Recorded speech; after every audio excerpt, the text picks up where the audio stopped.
everybody, it's Jessica here for the Kaiju Kingdom podcast. A lot of you had asked me what I felt about Godzilla Minus One. I was very fortunate enough to watch it here. I'm still here in Japan at the Tokyo International Film Festival. And one of the major upsides of watching it here as present industry was the ability to see it with English subtitles, specially made for those outlets that are English speaking and also professionals that where English is our first language. I got to see it again on Friday night after the Tokyo International Film Festival, so 2 days later at the Godzilla Fest. However, I noticed that there was no English subtitles. So a lot of nuances and cultural references were really lost. And I felt that they were really important in order to feel connected to the characters and understand the motivation and the plot of the story. So know that this video is going to have a lot of spoilers. And just warning you now, if you wanted to stop now and wait till after December 1st when the American general audience has been able to see it, then I highly recommend you do that. So without further ado, I'm going to go forward. When you watch it, for those who complain, we never get to see Godzilla, you don't see him till the end. Some people may have had an issue with this in past films. You actually get to see him right from the get-go. And something to keep in mind is that the Godzilla that you see in the beginning of the film is different than the Godzilla that you see in the majority of the film afterwards. I know some people were looking and they do reference it in English, in the English subtitles, that he has gotten bigger. From there, I really, really, really love this film. I feel like Godzilla Minus One was really, really good. And really, for the first time in a long time, I really felt empathy and connection to the characters, and I was rooting for them. I am a kaiju person, as I've said kind of multiple times on different podcasts, my owns with Chris Eaton and on others, and even on panels. I just prefer the kaijus and I root for the kaijus. However, this time Godzilla was so terrifying. He's not your friend. The legendary version, I kind of felt like this beautiful, cute, chonky Godzilla could be my buddy. This Godzilla is not our friend. He is 100% a terror. Basically just destruction incarnate. I absolutely wanted the human and the leads and the characters to win. Koichi is very important. He's not just a pilot.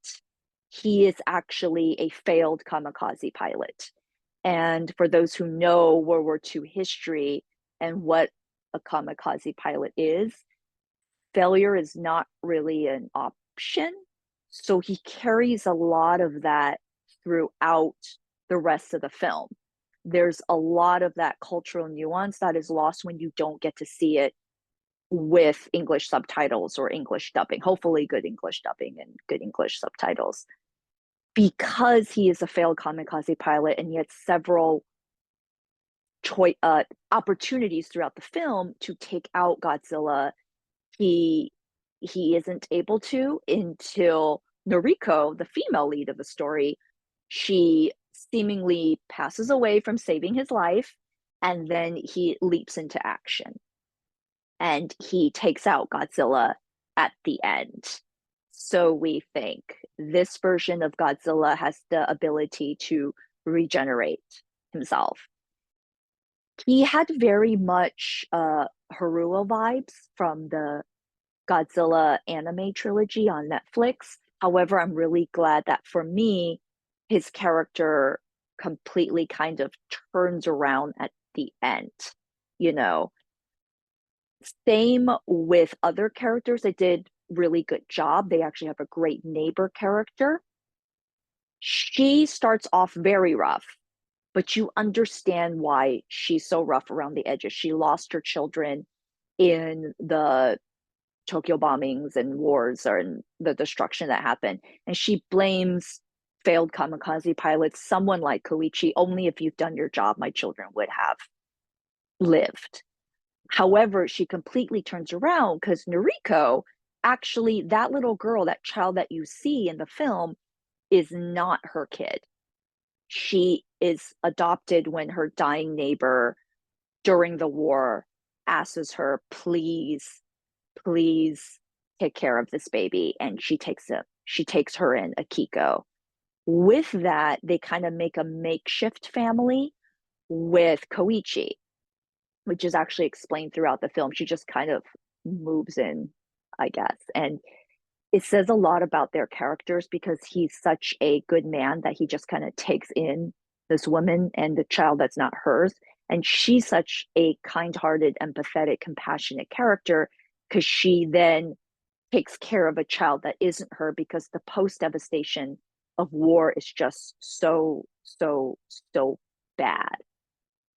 Hence the title, minus one. They're already at ground zero, and then Godzilla makes it even worse. I want to say that Godzilla's powers in this film rivals, if not better than Legendary's, because they call it like a heat breath or a heat ray, but it literally, he is a walking nuclear bomb. Just when you see it, the way he powers up and how his spines pop up close, you actually get to see this multiple times in day and in night. So you actually get to see Godzilla in all of his glory in day and night. Is amazing. It is incredible. It's one of the most heart-wrenching, shocking all powers to see when he goes just full blast. And you don't get to see it at first when it actually goes through a ship, but you get to see it a few times throughout the film. A lot of the character driven aspects, for example, the plane mechanic that Koichi and him gets to rebuild a relationship with, is so important and so key because what he does, he ends up saving, in many ways, Koichi's life. The relationship was rebuilt because Koichi was not able to act when we saw on Odo Island the smaller, primitive version of Godzilla. So when you saw him, he had a chance to take him out, and he didn't because this was a character that went through PTSD. And he blames him for the death of all of his mechanics and all of his men. And through that, one of the major reoccurrences throughout the film, which does a very good job explaining why the US military was not part of helping Japan, because it also draws upon our own history between us and Russia. You know, one of the things they want to do better, they said, we kind of made life too cheap here in Japan during the war. We had planes without ejector seats. And honestly, there's nothing wrong with wanting to survive. And Koichi is a failed kamikaze pilot. He just wanted to live. And you can't blame human nature, animal nature for wanting to live. He gets a letter from his parents, from his dad, that says, we just want you alive and to come home. And so he did. You know, who really wants to die when the time comes? You can't blame them for wanting to survive. Those are a lot of things that is not explained when you watch it without subtitles. But when you watch it with subtitles, so much of the character growth and what drives them makes so much more sense. You know, Godzilla itself, when you see him, to me, the head is a little bit too small for the rest of his body, but really the design is up to each individual preference. I personally really like the legendary Godzilla design, and some people didn't. I overall just really love this film because while Shin Godzilla had a lot of bureaucracy, I did like Shin Godzilla. This one kind of cut straight to the point and showed how private citizens took matters into their own hands. Just wanted to let you know an earthquake just happened right now as I am filming this. in Tokyo. It was terrifying and honestly thought it was Godzilla for a second. I'm going to have to check the magnitude a little bit. I'm from California, so while this is still jarring, we are still somewhat used to this. Koichi as a character is very progressive. He is someone who didn't blame Noriko if she needed to sell her body for money, which was very open way in thinking for a lot of men at the time, and even men now. Noriko is a woman that is very set with a modern mindset, even though this is a period piece, because she goes out and she gets a job and she tries to work on her own. Akiko is adorable little girl. You love her. All the surrounding characters are great. And again, the neighbor is redeemed by taking such good care of Akiko and being so much more kinder to Koichi, even though she blamed him in the beginning. Right now, there's still an aftershock and everything is still shaking a little bit.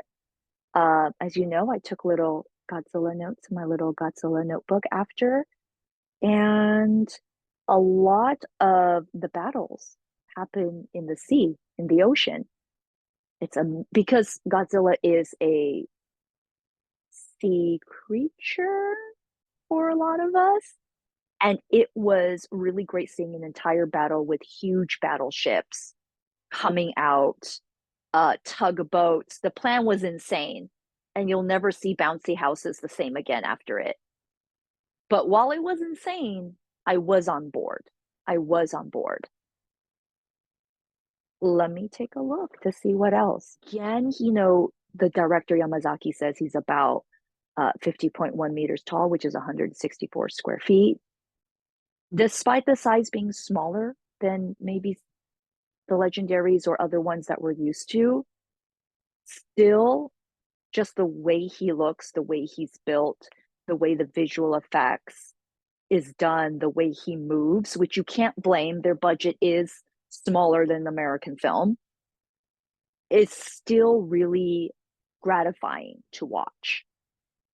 I want to say I have a friend who watched this with me. He was also with press and industry. Godzilla is just kind of in his peripheral. He's just more of a lover for film. And he says that this was his favorite Godzilla film. And one of the highlights of watching it was watching it here in Japan, in Tokyo, in a way that we understand, again, with English subtitles. Thank you so much for the Tokyo International Film Festival for doing that for us. Because not only did you see plenty of kaiju action and destruction in daylight and in night, you also really loved and really rooted and really felt for not just the main characters, but all of the supporting cast as well. Uh, let's see. Oh, something very important. I did get to go to the amusement park. I went to the amusement park after the film, the Godzilla ride, also done by the same director Yamazaki, who basically is the one-man creative team behind it and the visual effects. When you go on the ride, you can see why he made the film. When you're on the ride, you actually feel like you are in the action and that you are watching everything around you be destroyed, that you are in there at the present moment and not an audience watching. He does the same from what you experience on the ride into the film. It takes place in Ginza. I watched the film in Ginza. The things that a director has said afterwards in a press event is, I want you to feel like you were part of the action and you were fighting for your life. And that when you went out to modern day Ginza, you feel so relieved that you are alive. I never really feel that when I watch films. I just fall in love with the film. I go out and then I go about my day. But I actually walked out of Ginza, recognized the Seiko Tower, and said, the buildings are still here. They're not destroyed. He does such a good job that even though it is fictional, you feel not just that it is part of our current reality, The film overall is great. The ending is open-ended in order for you see Godzilla regenerate under the ocean, and you do get to see Noriko have something black coming up from her neck, because she does survive. And you wonder, and it leaves you open for a second film. Now, Shin Godzilla does the same. It left it open-ended when you saw little Godzilla human skeletons. You see two things that leaves us open-ended. Now, I don't know, we didn't get a sequel for that one. I don't know if we will have a sequel for this one. But what Yamazaki had said is, I want you to feel as if the characters are still alive in your memory and in your life. So that's why they're there. Same thing with Godzilla. We want you to feel like he is still out there. And he gives you hope, because once a character is perished and gone, some people who still feel very connected to that character, might actually feel a little bit disconnected. But with them being all alive, including the kaiju, you think to yourself, okay, I look forward to a second film. And I really hope that there actually is a second film. Uh, any other notes? A lot of the beautiful sets look like miniatures, and I love the idea that I haven't had time to look into it yet. I should. It looks like a miniature set. There's something so old school and practical effects about this film that I feel like people really love, because sometimes people don't want to just see all CGI, right? They want to get a sense like cars are actually being thrown, not just something that was an after 100% after effect. For those who ask, there's no oxygen destroyer. I'm sorry. There just isn't one. And honestly, I would have to give this film, for me, 9.5 out of 10. And I just, I loved everything about the film. No complaints. Maybe a little bit I would have tweaked the Godzilla design, but the spines and the way when he powers up more than made up for it. I really think that it helps to know a little bit about Japan's history in the war and kamikaze pilots, and the way the human emotion and how they feel when they did not get the outcome that they wanted, or the fact that you were a kamikaze pilot who survived and you had to come back and face the people of your country, and how the government saw you and how others saw you and how that affects your everyday life. That was such an important aspect of Koichi's character that I feel was lost if you didn't have subtitles or dubbing. That was a very messy conclusion to everything that I felt after watching the film. With that being said, I've already saw the film a few times. I will be seeing the film a few more times. I saw it on Godzilla Day again on November 3rd. My original viewing was November 1st. My second viewing was November 3rd. I saw it in Screen X, and it definitely adds to it, because you kind of, not every scene is shot for Screen X. However, it was beautiful. The ocean scenes, the destruction stomping through Ginza was really well done. If you can see it on Screen X or the biggest screen that you can, please do.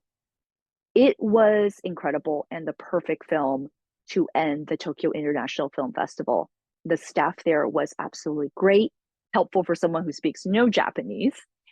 And I just really felt that it made sense that it was the closing film, because it's on such a grand scale. I really hope that you guys enjoy Godzilla Minus One. For those who can see it early at the US premiere, congratulations. And for those who grabbed and fought for their lives for their tickets on December 1st, I commend you. I look forward to what you have to say. Again, this is Jessica for the Kaiju Kingdom podcast, and thank you for watching.